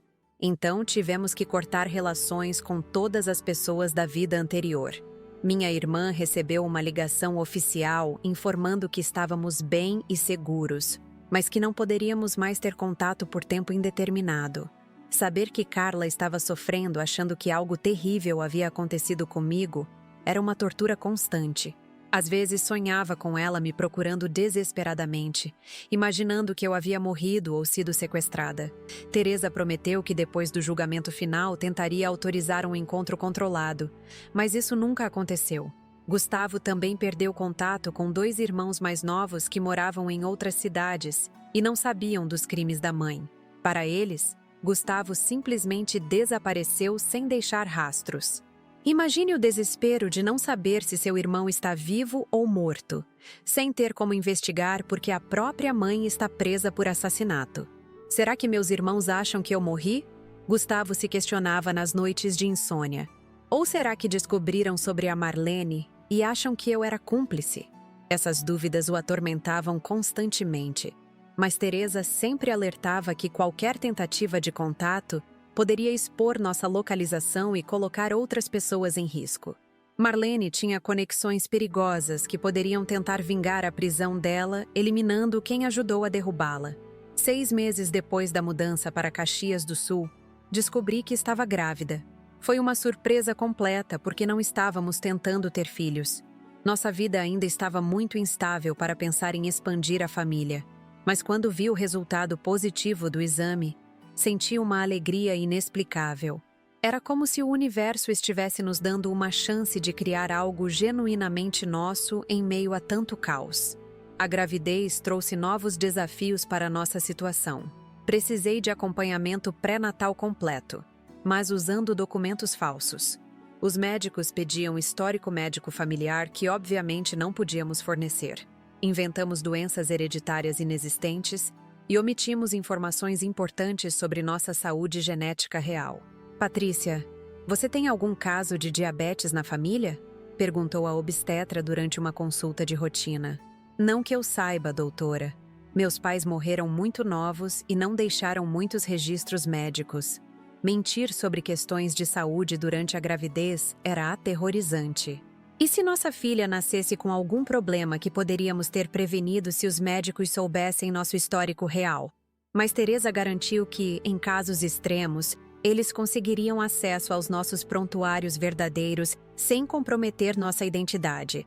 Gustavo ficou apavorado com a possibilidade de nossa filha herdar algum traço psicológico da avó criminosa. Durante toda a gravidez, ele pesquisou obsessivamente sobre genética comportamental e influência hereditária em tendências violentas. E se ela nascer com a mesma frieza da minha mãe? Ele me confessou numa noite, acariciando minha barriga de 7 meses. Genética não determina caráter, respondi, tentando tranquilizá-lo. Nossa filha vai crescer cercada de amor e honestidade. Isso faz muito mais diferença que qualquer herança sanguínea. Mas eu também tinha medos secretos. E se Marlene tentasse de alguma forma entrar em contato com a neta quando ela crescesse? E se descobrisse onde morávamos e enviasse alguém para sequestrar a criança? Teresa nos assegurou que Marlene estava em isolamento máximo na prisão. Mas assassinos profissionais sempre encontram formas de comunicação. Sofia nasceu numa madrugada fria de maio, depois de 14 horas de trabalho de parto no Hospital Pompeia, o mesmo onde eu trabalhava. Foi estranho ser atendida pelos colegas que me conheciam apenas como Patrícia, sabendo que eles nunca saberiam meu nome verdadeiro ou a história real por trás do nascimento daquela bebê. Segurar minha filha pela primeira vez foi um momento de pura felicidade em meio a anos de pesadelo.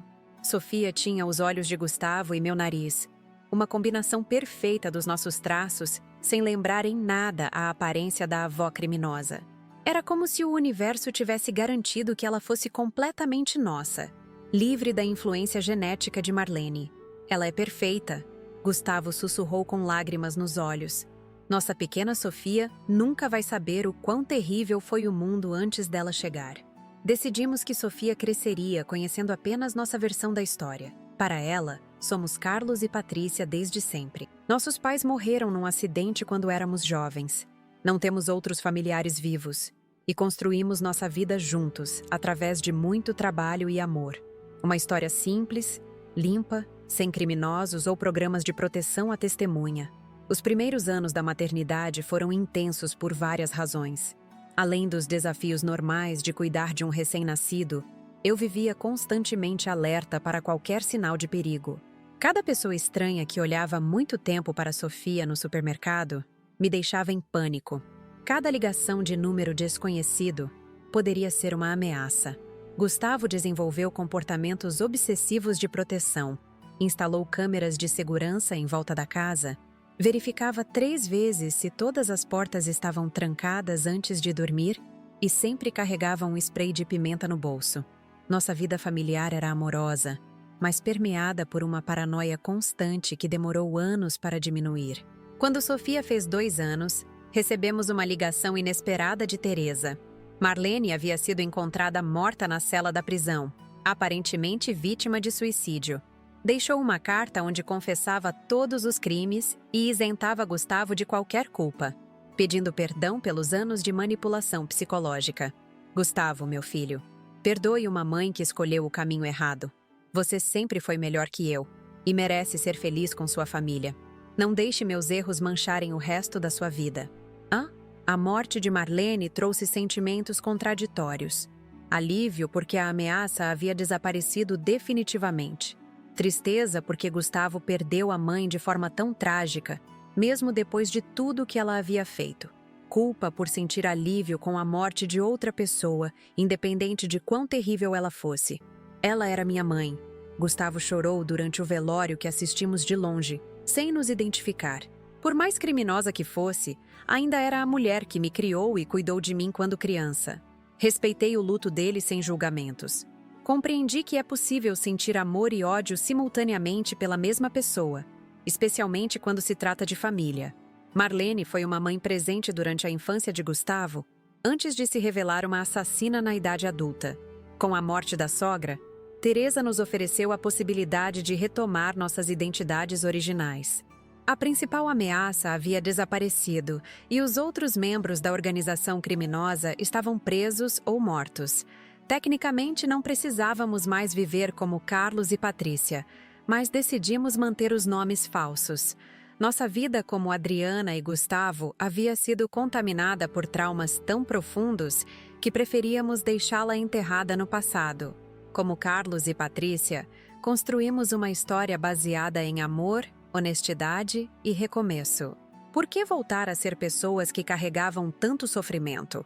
Sofia cresceu numa atmosfera de normalidade que lutamos muito para criar. Frequenta a escola como qualquer criança comum, tem amiguinhos na vizinhança, participa de festas de aniversário e atividades extracurriculares. Para o mundo inteiro, somos uma família típica de classe média, sem nenhum segredo extraordinário. Gustavo se tornou um dos mecânicos mais respeitados da cidade. Sua oficina cresceu, ele contratou 2 funcionários e atende uma clientela fiel que confia no seu trabalho honesto. Nunca mais se envolveu com nada remotamente irregular, traumatizado pela experiência com os crimes da mãe. Minha carreira como enfermeira também prosperou.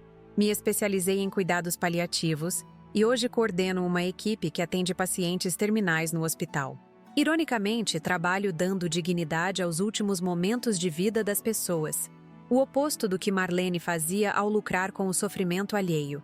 Aos domingos, nossa família vai à igreja da comunidade. Não por obrigação religiosa, mas pelo senso de pertencimento que isso nos traz. É reconfortante fazer parte de algo maior. Sentir que temos raízes numa comunidade que nos aceita como somos. Sofia faz 6 anos agora, e volta e meia pergunta sobre os avós que nunca conheceu. Contamos que eles eram pessoas maravilhosas que morreram quando éramos jovens, deixando apenas boas lembranças e muito amor. Não é mentira. Estamos falando dos pais verdadeiros que perdemos, não da criminosa que a ameaçou antes mesmo de nascer. Algumas noites ainda acordo assustada com pesadelos sobre Marlene. Sonho que ela descobriu onde moramos e está esperando Sofia sair da escola para sequestrá-la. Mas rapidamente me lembro de que ela está morta há 4 anos e não pode mais nos fazer mal. Gustavo também tem seus momentos difíceis, especialmente nas datas importantes como o Dia das Mães. Sente falta da mãe que conheceu na infância antes de descobrir quem ela realmente era.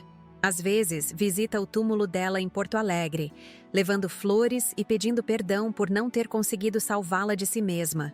Será que eu poderia ter feito algo diferente? Ele se questiona ocasionalmente. Você fez o que qualquer pessoa decente faria na sua situação. Sempre respondo. Escolheu proteger os inocentes em vez de encobrir os culpados. Hoje, 10 anos depois daquela quinta-feira fatídica, quando esqueci as chaves de casa, posso dizer que encontramos a felicidade novamente. Não é a mesma felicidade ingênua que tínhamos antes, baseada na ignorância sobre quem realmente eram as pessoas ao nosso redor.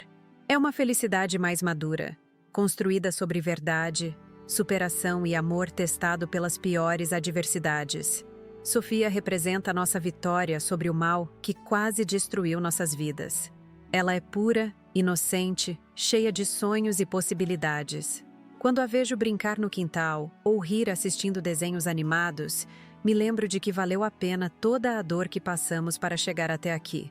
Nossa história prova que é possível recomeçar completamente quando necessário. Perdemos nossa identidade, nossa família, nossos amigos, nossa história pessoal. Mas construímos algo novo e genuíno a partir dos escombros do que fomos antes. E, principalmente, nossa experiência demonstra que o amor verdadeiro sobrevive a qualquer teste. Gustavo e eu poderíamos ter nos destruído mutuamente com desconfiança, culpa e ressentimento. Em vez disso, escolhemos nos apoiar, nos perdoar e construir juntos uma vida melhor que a anterior. Chegamos ao final da minha história, e preciso confessar que relembrar todos esses momentos mexeu profundamente comigo. Passar pelos últimos dias revisitando cada detalhe, cada emoção, cada descoberta chocante me fez perceber o quanto nossa vida mudou desde aquela quinta-feira que poderia ter sido meu último dia na Terra. Quando comecei a contar essa história para vocês, pensei que seria difícil organizar tantos acontecimentos em sequência lógica. Afinal, como explicar que em menos de uma semana minha vida inteira foi virada de cabeça para baixo? Como descrever a sensação de descobrir que a pessoa que dormia ao seu lado todas as noites estava sendo pressionada pela própria mãe para te matar? Mas agora, chegando ao fim desse relato, percebo que cada momento terrível que vivemos teve um propósito maior. Se eu não tivesse esquecido as chaves de casa naquela manhã, nunca teria voltado para escutar a conversa telefônica do Gustavo. Se não tivesse escutado, jamais descobriria que Marlene era uma criminosa perigosa. E se não descobrisse, provavelmente estaria morta hoje, envenenada lentamente pela sogra psicopata. Às vezes, o destino nos coloca em situações impossíveis para nos ensinar lições que não aprenderíamos de outra forma. Minha experiência me mostrou que nunca conhecemos completamente as pessoas ao nosso redor, mesmo aquelas que consideramos família. Marlene conviveu conosco durante anos representando o papel de sogra chata, mas inofensiva, quando na verdade era uma assassina profissional comandando uma organização criminosa. Gente, me digam nos comentários. Vocês já passaram por alguma situação onde descobriram que uma pessoa próxima não era quem vocês pensavam? Não precisa ser algo tão extremo quanto minha história, mas situações onde alguém em quem confiavam os decepcionou profundamente. Quero muito ler as experiências de vocês, então não esqueçam de compartilhar aí embaixo. Se vocês estão gostando desse tipo de conteúdo, por favor se inscrevam no canal Vingança do Dia. Temos muitas outras histórias reais e impactantes como essa para compartilhar com vocês. Cada inscrição nos ajuda a continuar trazendo relatos autênticos de pessoas que superaram momentos difíceis em suas vidas. O que mais me marcou em toda essa experiência foi descobrir que o amor verdadeiro realmente existe e resiste aos testes mais extremos. Gustavo poderia ter escolhido proteger a própria mãe e me entregar para os criminosos. Seria a decisão mais fácil e menos dolorosa para ele. Mas escolheu me proteger, mesmo sabendo que isso significava destruir sua família e enfrentar ameaças de morte. Durante os piores momentos da nossa vida no programa de proteção à testemunha, quando perdemos nossa identidade e tivemos que cortar contato com todas as pessoas queridas, Gustavo nunca me culpou por termos chegado àquela situação. Ele sempre dizia que foi minha curiosidade e coragem que salvaram não apenas nossas vidas, mas também a vida de muitas outras pessoas que seriam vítimas dos esquemas criminosos da Marlene. Comentem aí se vocês acreditam que conseguiriam perdoar alguém que inicialmente suspeitaram de querer fazer mal para vocês, como eu perdoei o Gustavo. É uma situação muito complexa emocionalmente e gostaria de saber as opiniões de vocês sobre isso. Também aprendi que às vezes é necessário sacrificar quem éramos para nos tornarmos quem precisamos ser. Adriana e Gustavo morreram simbolicamente naquele processo judicial. Carlos e Patrícia nasceram das cinzas dessa tragédia familiar, mais fortes, mais unidos e principalmente mais conscientes dos perigos que existem no mundo. Nossa filha Sofia representa a vitória final sobre todo o mal que enfrentamos. Ela cresceu numa atmosfera de amor verdadeiro e honestidade, completamente protegida do legado sombrio da bisavó criminosa. Para ela, somos simplesmente Papai Carlos e Mamãe Patrícia, duas pessoas comuns que se amam e trabalham duro para proporcionar uma vida digna para a família. Se vocês ainda não deixaram o like neste vídeo, por favor façam isso agora. Esse tipo de conteúdo dá muito trabalho para produzir, porque envolve mexer com memórias dolorosas e organizar muita informação sensível. Cada like nos motiva a continuar compartilhando essas histórias reais que podem inspirar outras pessoas em situações similares. Uma das partes mais difíceis de toda essa experiência foi ter que mentir constantemente sobre nossa origem para as pessoas novas que conhecemos em Caxias do Sul. Imaginem ter que inventar uma infância inteira, decorar nomes de parentes que nunca existiram, criar memórias falsas sobre uma juventude que vocês nunca viveram. É emocionalmente exaustivo manter uma mentira tão complexa por tanto tempo. Mas, com o passar dos anos, nossa identidade falsa foi se tornando cada vez mais real. Carlos e Patrícia não eram mais personagens que representávamos. Eram quem realmente nos tornamos. As experiências que vivemos com esses nomes, os amigos que fizemos, o trabalho que desenvolvemos, tudo isso criou uma nova história genuína por cima da identidade inventada. Escrevam nos comentários se vocês conseguiriam viver uma vida inteira com identidade falsa para proteger a família. É uma decisão muito difícil porque significa abrir mão de toda a sua história pessoal e começar do absoluto zero. O programa de proteção à testemunha foi fundamental para nossa sobrevivência, mas também extremamente traumático psicologicamente. Perdemos contato com minha irmã gêmea Carla, com os irmãos do Gustavo, com amigos de décadas, com colegas de trabalho. Foi como se toda a nossa rede de apoio emocional tivesse sido cortada de uma só vez. Às vezes ainda sinto falta da minha vida anterior, principalmente da relação com Carla. Éramos muito próximas, e sei que ela deve ter sofrido muito achando que algo terrível havia acontecido comigo. Teresa prometeu várias vezes tentar autorizar um reencontro controlado, mas isso nunca foi possível por questões de segurança. Gente, não esqueçam de dar uma olhada nos outros vídeos do canal. Temos histórias de superação, vingança, descobertas familiares chocantes e muito mais. Cada história é única e todas são baseadas em relatos reais de pessoas que tiveram coragem de compartilhar suas experiências conosco. A morte de Marlene na prisão trouxe sentimentos muito contraditórios. Por um lado, foi um alívio saber que a principal ameaça à nossa segurança havia desaparecido definitivamente. Por outro lado, Gustavo perdeu a mãe de forma trágica e definitiva, sem chance de reconciliação ou fechamento emocional. O suicídio dela levantou muitas questões sobre arrependimento e redenção. Será que Marlene realmente se arrependeu de todos os crimes que cometeu? Ou foi apenas um ato final de desespero por ter perdido o controle sobre a situação? A carta que ela deixou pedia perdão, mas depois de décadas matando pessoas inocentes, o perdão é possível? Me digam nos comentários o que vocês acham sobre perdão em situações extremas como essa. É um tema muito complexo e gostaria muito de conhecer diferentes perspectivas sobre essa questão. Uma coisa que sempre me impressiona é como conseguimos nos adaptar a situações impossíveis quando não temos escolha.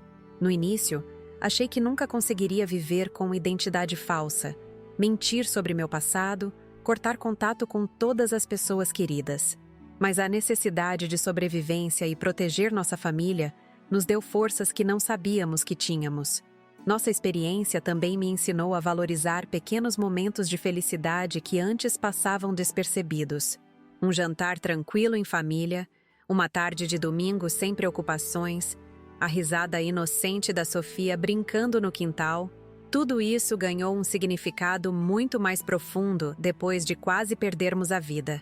Por favor, ajudem nosso canal a crescer comentando suas próprias experiências de superação. Cada comentário nos mostra que essas histórias realmente tocam as pessoas e fazem diferença na vida de quem assiste.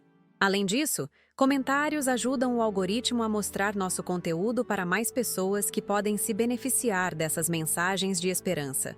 Se vocês quiserem nos apoiar financeiramente, temos a opção Valeu Demais, que nos ajuda muito com os custos de produção desses vídeos. Gravar, editar e publicar conteúdo diário demanda muito tempo e recursos. Cada contribuição, por menor que seja, faz diferença para mantermos a qualidade e frequência dos nossos vídeos. Hoje, 10 anos depois de toda essa experiência traumática, posso afirmar com certeza que somos mais felizes agora do que éramos antes. Não é a felicidade ingênua de quem não conhece o lado escuro da humanidade, mas a felicidade consciente de quem superou adversidades extremas e escolheu construir algo melhor. Sofia é prova de que é possível criar beleza a partir de cinzas. Ela é alegre, carinhosa, inteligente e completamente livre do peso do passado sombrio da família. Para nossa filha, somos simplesmente seus pais que se amam e trabalham honestamente para dar o melhor para ela. Deixem nos comentários se vocês têm filhos e como essa história os fez refletir sobre proteção familiar. Ser pai ou mãe em situações extremas requer decisões muito difíceis, e gostaria de saber as opiniões de outros pais sobre essa questão. O trabalho honesto que desenvolvemos em Caxias do Sul também nos trouxe muito orgulho e satisfação. A oficina mecânica do Gustavo tem excelente reputação na cidade, e meu trabalho com cuidados paliativos me permite ajudar pessoas nos momentos mais difíceis de suas vidas. Encontramos propósito em atividades que contribuem positivamente para a nossa comunidade. Às vezes me pergunto como nossa vida teria sido se eu não tivesse descoberto o esquema criminoso da Marlene. Talvez ela tivesse continuado me envenenando lentamente, até conseguir me matar sem levantar suspeitas. Talvez o Gustavo nunca tivesse encontrado coragem para denunciar a própria mãe. Quantas outras pessoas teriam sido vítimas dos crimes dela? Não se esqueçam de se inscrever no canal e ativar o sininho das notificações para não perder nenhum vídeo novo. Postamos conteúdo diariamente e cada história é única e impactante. Vocês não vão se arrepender de acompanhar nosso trabalho. Nossa história prova que mesmo nas situações mais desesperadoras, sempre existe uma saída quando temos coragem para enfrentar a verdade e tomar as decisões certas. Gustavo poderia ter continuado sendo cúmplice silencioso dos crimes da mãe para manter a vida mais fácil. Eu poderia ter ignorado as suspeitas sobre irregularidades no hospital para evitar problemas. Mas escolhemos fazer o que era certo, mesmo sabendo que isso traria consequências devastadoras para nossas vidas. E hoje podemos olhar no espelho sem vergonha, sabendo que contribuímos para interromper uma organização criminosa que causava sofrimento a muitas pessoas inocentes. Comentem aí suas próprias histórias de coragem para fazer a coisa certa mesmo quando era difícil. Esses relatos inspiram outras pessoas que podem estar passando por situações similares e precisando de encorajamento para tomar decisões difíceis. Gente, quero muito agradecer a todos que chegaram até o final dessa história.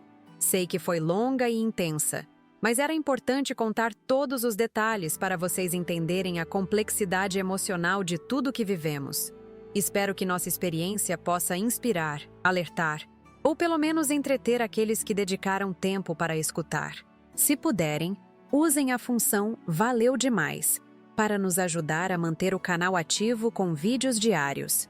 A produção de conteúdo de qualidade exige investimento em equipamentos, edição, pesquisa e muito tempo dedicado. Qualquer contribuição é muito bem-vinda e nos motiva a continuar este trabalho. Por fim, quero deixar uma mensagem de esperança para quem está passando por momentos difíceis. Não importa quão impossível a situação pareça, sempre existe uma forma de superar e reconstruir. Perdemos nossa identidade, nossa família, nossos amigos, nossa história pessoal, mas construímos algo novo e verdadeiro que é muito melhor que o que tínhamos antes. O amor verdadeiro, a honestidade, a coragem para fazer o que é certo, esses valores sempre vencem no final. Pode demorar, pode ser doloroso, pode parecer impossível no meio do processo. Mas se vocês se mantiverem fiéis aos próprios princípios, encontrarão a força necessária para superar qualquer adversidade. Obrigada por terem chegado até aqui comigo nessa jornada. Comentem, curtam, se inscrevam no canal Vingança do Dia e nos ajudem a continuar trazendo histórias reais que fazem diferença na vida das pessoas. Até o próximo vídeo.